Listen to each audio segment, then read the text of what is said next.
పిల్లల్ని బడులకు పంపేలా తల్లులను మోటివేట్ చేస్తూ తీసుకువచ్చిన అమ్మఒడి పథకం ఆపేశారు. ఇది విధ్వంసం కాదా? స్కూళ్ళల్లో నాడు నేడు పనులు నిలిపేశారు. ఇది విధ్వంసం కాదా? ఇంగ్లీష్ మీడియంను సిబిఎస్ఈని అక్కడి నుంచి ఐబీ దాకా ప్రయాణాన్ని 3వ తరగతి నుంచి టోఫుల్ క్లాసులను తీసేశారు. పిల్లలను ప్రపంచ స్థాయి విద్యకు దూరం చేశారు. మరి ఇది విధ్వంసం కాదా? 8వ తరగతి పిల్లలకు 8వ తరగతికి వచ్చేసరికి ప్రతి సంవత్సరం ట్యాబులు ఇచ్చే పరిస్థితి నుంచి ప్రోత్సహించాల్సింది పోయి ఆ ట్యాబుల పంపిణీ కార్యక్రమం ఆపేశారు. ఇది విధ్వంసం కాదా? సబ్జెక్ట్ టీచర్ల కాన్సెప్ట్కు గ్రహణం పట్టించారు. ఇది విధ్వంసం కాదా? పిల్లలకు గొప్పగా చదివించేట్టుగా చేయాలి, వాళ్ళు చదివితేనే పేదరికం నుంచి బయటపడతారు అనే సంగతి తెలిసి పిల్లలను చదువులకు ప్రోత్సహించే విధంగా కాకుండా వసతి దీవెన పథకం పూర్తిగా రద్దు చేసి విద్యా దీవెన పథకం అరకొరగా దులిపిస్తూ పిల్లల చదువులతోనూ వాళ్ళ జీవితాలతోనూ చెలగాటమాడడం విధ్వంసం కాదా? చంద్రబాబు నాయుడు గారు ఇవ్వాల్సిన పథకాలు ఇవ్వకపోగా ఉన్న పథకాలను ఎత్తేసాడు. ఇది ప్రజల జీవితాలతో చెలగాటం కాదా? ఇది విధ్వంసం కాదా? ఆరోగ్యశ్రీ ఊపిరి తీసేశారు.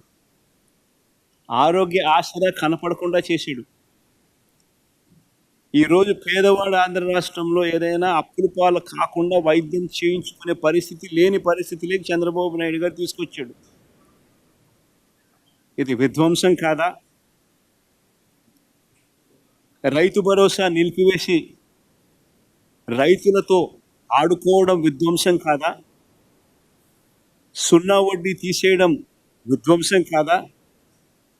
ఉచిత క్రాప్ ఇన్సూరెన్స్ పథకం రద్దు చేయడం విధ్వంసం కాదా? రైతుల్ని నాశనం చేస్తూ ఆర్బీకే వ్యవస్థను నిర్వీర్యం చేయడం విధ్వంసం కాదా? ఈ క్రాప్ విధానాన్ని రద్దు చేయడం విధ్వంసం కాదా?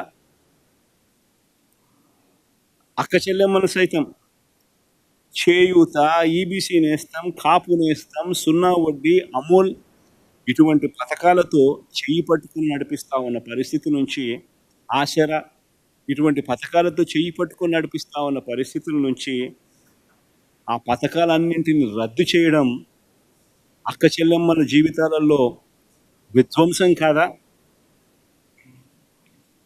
పేదవాడిని తోడుగా నిలుస్తూ పేదవాడికి తోడుగా ఉంటూ నేతన్న నేస్తం, మత్స్యకార భరోసా, చేదోడు, తోడు, వాహనమిత్ర ఇవన్నీ కూడా నిలిపివేసి బలహీన వర్గాలకు తీరని ద్రోహం చేయడం విధ్వంసం కాదా?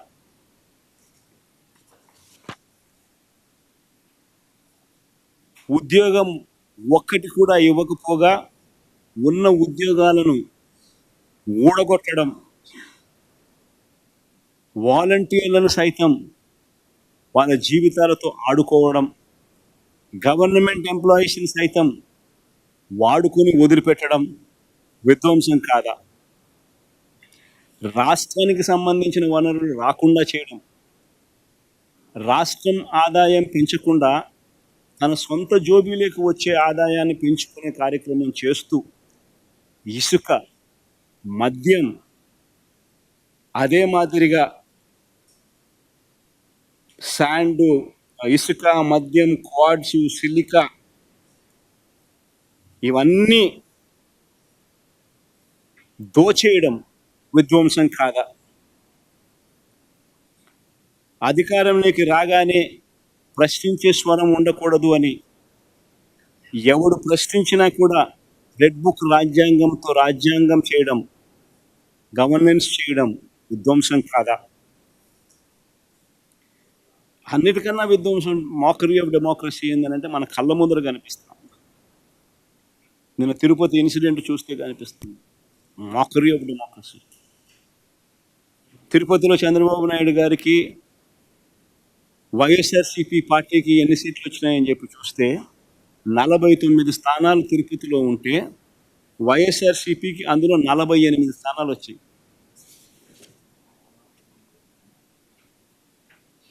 ఈ స్లైడ్ కూడా వేయగలిగితే వేయడమ్మా టేబుల్. 48 స్థానాలు ఉంటే తిరుపతి మున్సిపాలిటీలో వైఎస్ఆర్సీపీకి ప్రజలు ఓట్లు వేసినప్పుడు ప్రజలు ఇచ్చిన స్థానాలు ఎన్ని అని అంటే 48 స్థానాలు. టీడీపీకి ప్రజలు ఇచ్చిన స్థానాలు ఎన్ని అని అంటే 1 స్థానం. ఇది ఎన్నికలు అయిపోయిన తర్వాత 3 సంవత్సరాల తర్వాత జరిగిన ఎన్నికలు. ప్రజలు 49 స్థానాలు తిరుపతిలో ఉంటే 48 స్థానాలు వైసీపీకి ఇస్తే టీడీపీకి 1 స్థానం ఇస్తే వీళ్ళు చేసింది ఏంది? Reelection for vice president post జరిగితే వైఎస్ఆర్సీపీ కార్పొరేటర్లను కిడ్నాప్ చేసి బెదిరించి ప్రలోభాలు పెట్టి చివరికి వాళ్ళు పోలీసులను వాడుకొని పోలీసుల సమక్షంలోనే కిడ్నాప్ చేసి వైసీపీకి సంబంధించిన కార్పొరేటర్లు ప్రయాణిస్తున్న బస్సును ఆపి పోలీసుల సమక్షంలోనే వాళ్ళని కిడ్నాప్ చేసి ఓటు హక్కు ఉన్న ఎమ్మెల్సీని సైతం కిడ్నాప్ చేసి చివరికి వాళ్ళు వైస్ ప్రెసిడెంట్ కింద గెలుచుకున్నట్టుగా డిక్లేర్ చేసుకున్నారు.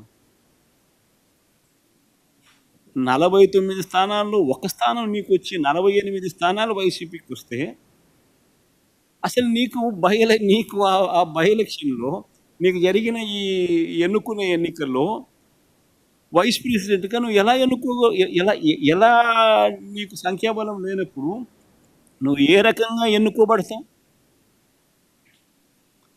మాకరీ ఆఫ్ డెమోక్రసీ.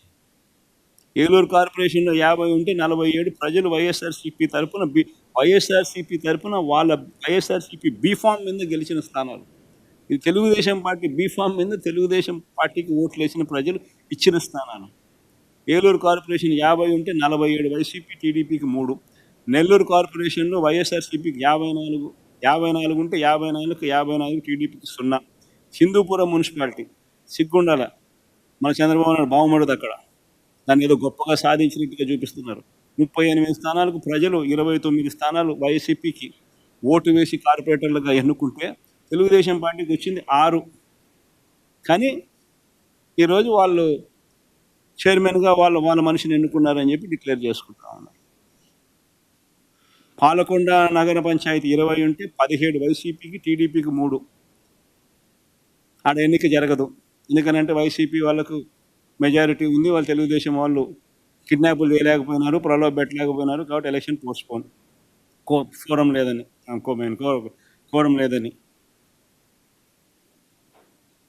తుని మున్సిపాలిటీ 30కి 30 వైసీపీని, తెలుగుదేశం పార్టీకి 0. ఆడ ఎన్నిక పోస్ట్పోన్. ఎందుకు పోస్ట్పోన్మెంటో నాకే తెలియదు. లా అండ్ ఆర్డర్ సిచ్యువేషన్ అంటే అందుకని పోస్ట్పోన్ అంట. 1 స్థానం కూడా నువ్వు గెలవలే. నువ్వు ఏ రకంగా పార్టీలో నువ్వు వైస్ ప్రెసిడెంట్ కానీ ప్రెసిడెంట్ కానీ చైర్మన్గా ఎట్లా తీసుకుంటావో నాకే తెలియదు. పిడుగురాళ్ళ మున్సిపాలిటీ 33కి 33 వైసీపీ, తెలుగుదేశం 0. ఈడ పోస్ట్పోన్ అంట. కోరం లేదని పోస్ట్పోన్. ఎందుకు పోస్ట్పోన్? నూజివీడు 32కి 25 వైసీపీ, 7 మాత్రమే టీడీపీ. దీన్ని కూడా పరిస్థితి ఇదే. బుచ్చిరెడ్డిపాలెం 20కి 18 వైసీపీ, 2 టీడీపీ. నందిగామ మున్సిపాలిటీ 20కి 13 వైఎస్ఆర్సీపీ, 6 టీడీపీ. నందిగామలో లిటరల్గా మంత్రి పోయి కార్పొరేటర్ల ఇంటికి పోయి బెదిరిస్తూ ఉన్నాడు. ఓటింగ్కి వస్తే చంపేస్తామని బెదిరిస్తూ ఉన్నాడు. పోలీసుల సమక్షంలో మంత్రి పోయి ఇళ్ళకు పోయి చేస్తూ ఉన్నాడు.